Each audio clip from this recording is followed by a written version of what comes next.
नमस्कार दोस्तों, मैं मनोज कुमार आपका मैन को फिन चैनल में स्वागत करता हूं। दोस्तों, आज हम इस वीडियो में HCL टेक्नोलॉजी की बात करेंगे। इसके क्वार्टरली रिजल्ट्स देखेंगे कि इसने Q1 में कैसा परफॉर्मेंस दिखाया है और पिछले साल के इसी क्वार्टर से हम लोग कंपेयर भी करेंगे और साथ ही साथ पिछले 8-10 सालों के ट्रैक रिकॉर्ड को भी देखेंगे। इसके सेल्स के परफॉर्मेंस कैसे रहे थे, प्रॉफिट परफॉर्मेंस कैसे रहे थे। उसके बाद हम लोग सीधा चलेंगे टेक्निकल एनालिसिस करने इसके प्राइस चार्ट पर और वहां से देखने की कोशिश करेंगे कि इस स्टॉक में अब और कितना रिटर्न आने वाले सालों में मिल सकता है। तो दोस्तों, हम यहाँ लॉन्ग टर्म इन्वेस्टमेंट की बात करेंगे और आपको कुछ लेवल्स भी दिखाएंगे चार्ट पर, जहां उस लेवल्स के जरिए हम और आप सेफली इस स्टॉक में इन्वेस्ट कर सकते हैं। तो दोस्तों, इस चैनल पर आपको वैसे ही स्टॉक्स के बारे में बताया जाता है जो स्टॉक्स फंडामेंटल काफ़ी मजबूत होते हैं और लॉन्ग टर्म में ट्रेंडी होते हैं और शेयर मार्केट में इनके स्टॉक्स के काफ़ी डिमांड होते हैं। तो ऐसे स्टॉक्स के बारे में जानकारी पाने के लिए आप इस चैनल को सब्सक्राइब कर सकते हैं, बेल बटन दबा सकते हैं ताकि जब भी ऐसी वीडियोस अपलोड हो इसकी जानकारी आपको मिल जाए और आप इस वीडियोस को देख करके अपने इन्वेस्टमेंट एक्सपीरियंस को गेन कर सकते हैं और लंबे समय में इन्वेस्ट करके ऐसे स्टॉक्स में अच्छे खासे पैसे भी बना सकते हैं। तो चलिए दोस्तों, आगे बढ़ते हैं और सबसे पहले हम लोग चलेंगे इस स्टॉक के टेक्निकल चार्ट पर। दोस्तों, सन 2000 से अगर हम बात करें तो इस स्टॉक का प्राइस 126 रुपये हुआ करता था। उसके बाद इस स्टॉक ने 2001 में एक लो बनाया करीब 16 रुपये 20 पैसा का। उसके बाद इस स्टॉक ने यहाँ से मुड़कर पीछे नहीं देखा और उसके दूसरे ही साल में आप देखेंगे तो इसने 30 रुपये का हाई बनाया। फिर इस स्टॉक ने थोड़ा लो बनाया 19 रुपये का और उसके बाद ये स्टॉक धीरे धीरे ऊपर की तरफ बढ़ना शुरू किया और आज इस स्टॉक का प्राइस 900 रुपये के आसपास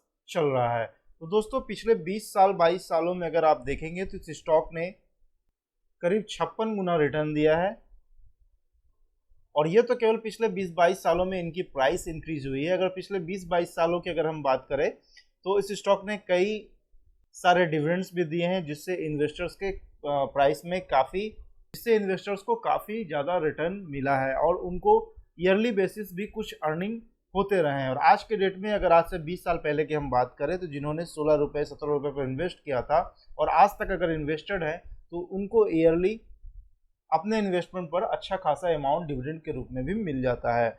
तो दोस्तों, आज हम इस स्टॉक में कुछ लेवल्स देखेंगे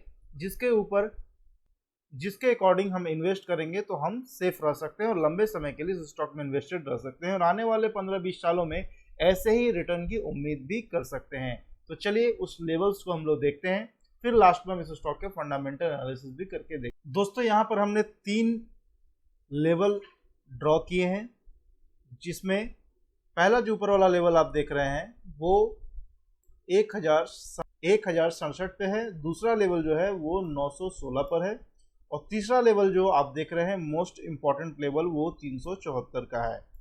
काफ़ी नीचे है ये लेवल, बट इस स्टॉक के लिए बहुत ही इम्पॉर्टेंट है ये लेवल। तो दोस्तों, यहाँ जो हम बात कर रहे हैं इस स्टॉक में लॉन्ग टर्म इन्वेस्टमेंट की बात कर रहे हैं।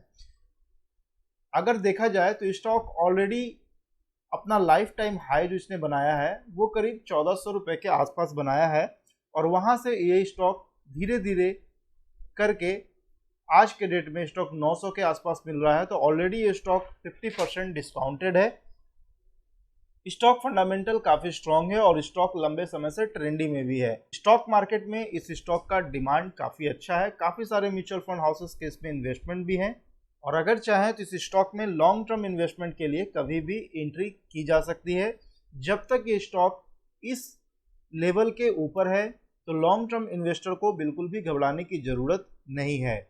इस लेवल के नीचे इस स्टॉक का जाना लगभग नामुमकिन है और जब तक इस लेवल के ऊपर ये स्टॉक है तो इस स्टॉक में फर्दर अपमूव बना रहेगा। आने वाले 15 साल 20 साल में स्टॉक फिर से उतना ही रिटर्न देने की क्षमता रखती है जितना इन्होंने पिछले 20 सालों में रिटर्न दिया है। जब ये स्टॉक इस लेवल के ऊपर निकल जाएगा यानी कि 916 के ऊपर, तो इस स्टॉक में कुछ तेज़ी आ सकती है।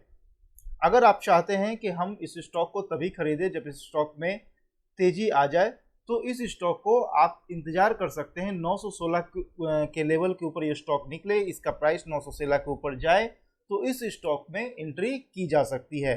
लेकिन अगर आप चाहते हैं कि स्टॉक में बेहतरीन तेजी दिखे तब इस स्टॉक को हम बाय करें, तो आप इस लेवल के ऊपर यानी कि 1067 के लेवल के ऊपर जब इस स्टॉक का प्राइस जाए तब आप इस स्टॉक में एंट्री कर सकते हैं।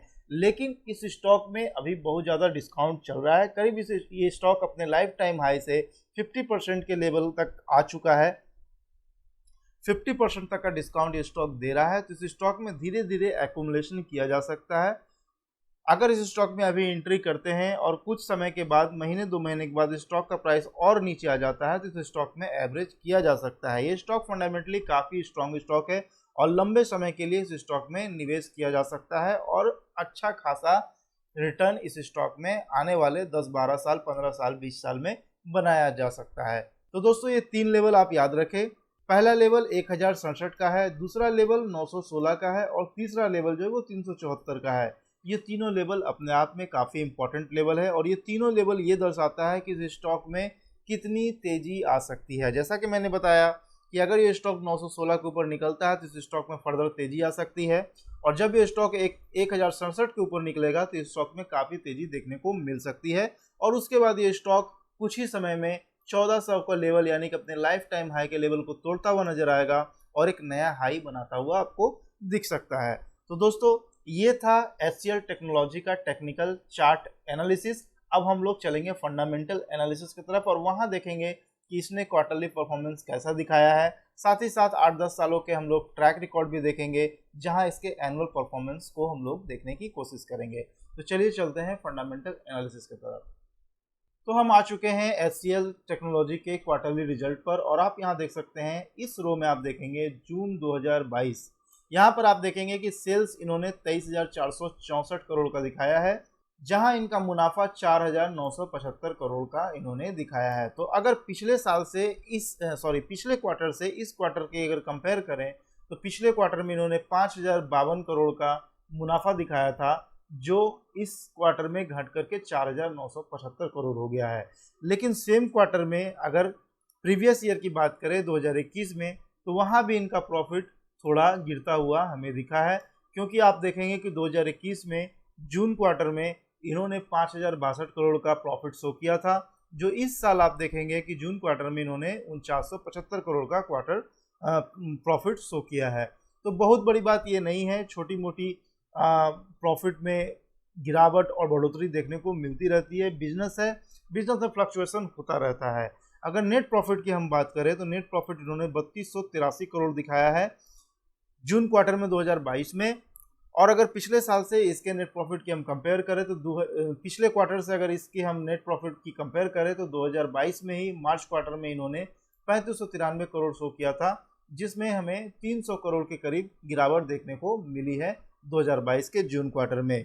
अगर सेम क्वार्टर में हम लोग 2021 की बात करें तो इन्होंने नेट प्रॉफिट जो है 3205 करोड़ का दिखाया था, जहां हमें करीब 80 करोड़ का बेनिफिट देखने को मिल रहा है, यानी कि इनके नेट प्रॉफिट में 80 करोड़ के आसपास का इंक्रीज देखने को मिल रहा है। क्योंकि आप देख सकते हैं कि 2021 में जून क्वार्टर में इन्होंने 3205 करोड़ का प्रॉफिट शो किया था नेट प्रॉफिट, और 2022 की अगर हम बात करें जून क्वार्टर में इन्होंने 3283 करोड़ का नेट प्रॉफिट शो किया है।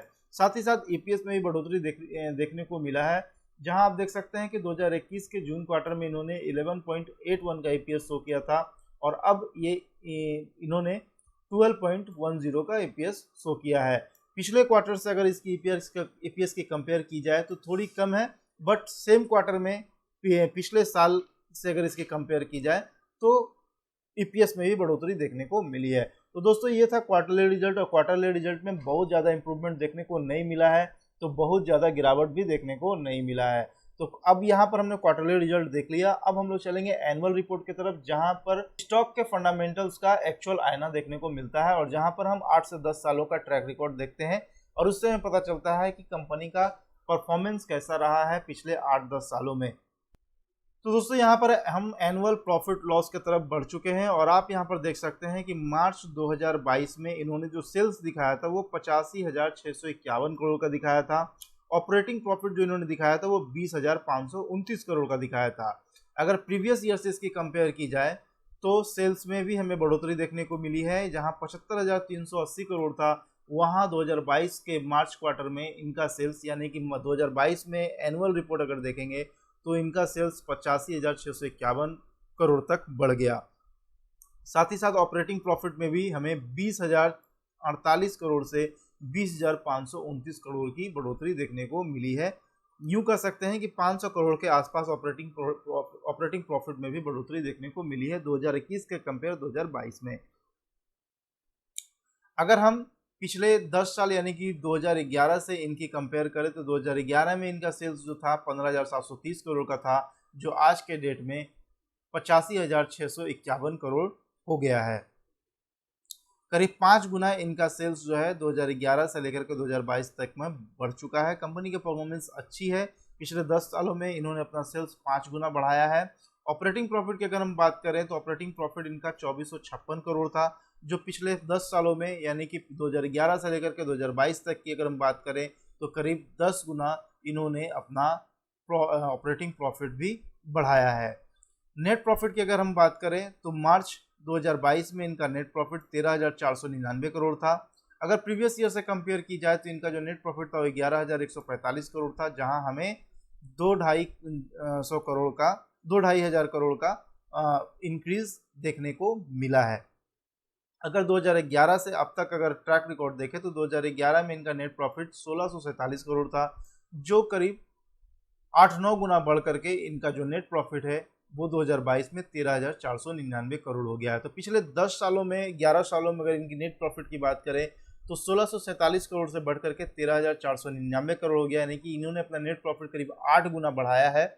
काफ़ी अच्छी परफॉर्मेंस रही इनके नेट प्रॉफिट की अगर हम बात करें तो किसी भी कंपनी में जब 8-10 सालों में इनका नेट प्रॉफिट 8-10 गुना बढ़ जाता है तो वो स्टॉक एक अच्छा निवेश के लिए अच्छा स्टॉक माना जाता है और एक मल्टी बैगर कहलाता है। तो ऐसे ही स्टॉक में हमें निवेश करना चाहिए और ऐसे ही स्टॉक से हम आपको रूबरू कराते हैं। और अगर आप ऐसे ही स्टॉक्स के बारे में लगातार जानना चाहते हैं तो आपको इस चैनल को सब्सक्राइब करना होगा, साथ ही साथ बेल बटन दबाना होगा, ताकि जब भी ऐसी वीडियोस मैं लेकर आऊँ उसके नोटिफिकेशन आपको मिल जाए और आपकी जानकारी हो जाए इस वीडियो के बारे में। तो एचसीएल टेक्नोलॉजीज के बारे में हमने आपको बताया कि कैसे इन्होंने पिछले 8-10 सालों में अपने प्रॉफिट को 8-10 गुना बढ़ाया है। साथ ही साथ इनके टेक्निकल चार्ट पर भी हमने आपको दिखाया कि जो 3 लेवल हैं वो अपने आप में किस तरह से इंपॉर्टेंस रखते हैं और कौन से लेवल के क्या क्या एडवांटेज हैं उसे भी मैंने आपको बताया। तो लॉन्ग टर्म के लिए स्टॉक काफ़ी अच्छा है, इस स्टॉक में बने रह सकते हैं और लंबे समय में एक अच्छा रिटर्न आप बना सकते हैं। तो दोस्तों आज की इस वीडियो में इतना ही, फिर मिलेंगे जल्द एक नए वीडियो के साथ में, तब तक के लिए धन्यवाद।